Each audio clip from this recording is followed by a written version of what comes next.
J'avais l'impression que c'était intéressant de créer un univers le plus ordinaire possible, de le filmer de la manière la plus suggestive possible pour qu'à l'intérieur de ça, on puisse croire que des personnages normaux soient confrontés à des situations extraordinaires et s'y adaptent.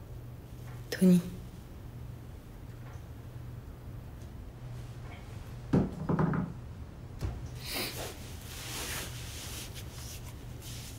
Je suis mort, c'est ça.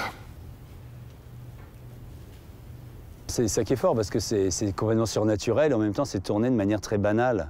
C'est l'association des deux qui fait que c'est très réussi, quoi. C'est une chose qu'on n'a pas vraiment vue, c'est pas une série de zombies, c'est pas une série, pourtant ça s'appelle Les Revenants, c'est pas une série d'horreur, c'est pas une série de thriller, c'est pas un thriller, c'est pas un drame, c'est une espèce d'hybride, d'ovni. Et je pense que c'est ça qui fait la force de la série. L'idée de transformer des résidences pavillonnaires, qui ne m'angoissent pas plus que ça a priori, j'en sais rien, mais en tout cas, je trouve, est un très bon terrain pour qu'on voit des gens normaux confrontés à des situations extraordinaires. Et dans Les Revenants, c'est très très concret, il y a vraiment des morts qui reviennent. Milan. Il est revenu.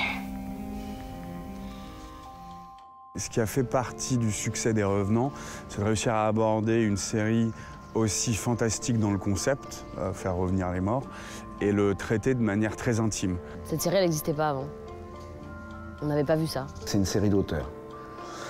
Et c'est ça la force, c'est ça qui fait toute la différence avec les autres. Fabrice, même s'il a été aidé, c'est sa série, c'est un auteur, donc ça prend du temps. Action! Ça ressemble en rien, pour moi, à ce que j'imaginais d'un tournage télé. C'est en rien comparable de toute façon, parce qu'on prend le temps des répétitions, on prend le temps des mises en place, des installations lumière, même on prend le temps dans le jeu, dans les scènes, ce qui est ultra précieux. J'avais peur pour lui. Et là, toi, tu sens son agression à ce moment-là. C'est très rare dans les séries de prendre le temps de raconter les choses. Ça, c'est souvent au cinéma qu'on voit plus ça, des rythmes où on prend le temps de raconter. Les séries, il faut que ça aille vite, il faut que les gens aient envie de voir la suite. Et là, il a osé prendre le temps.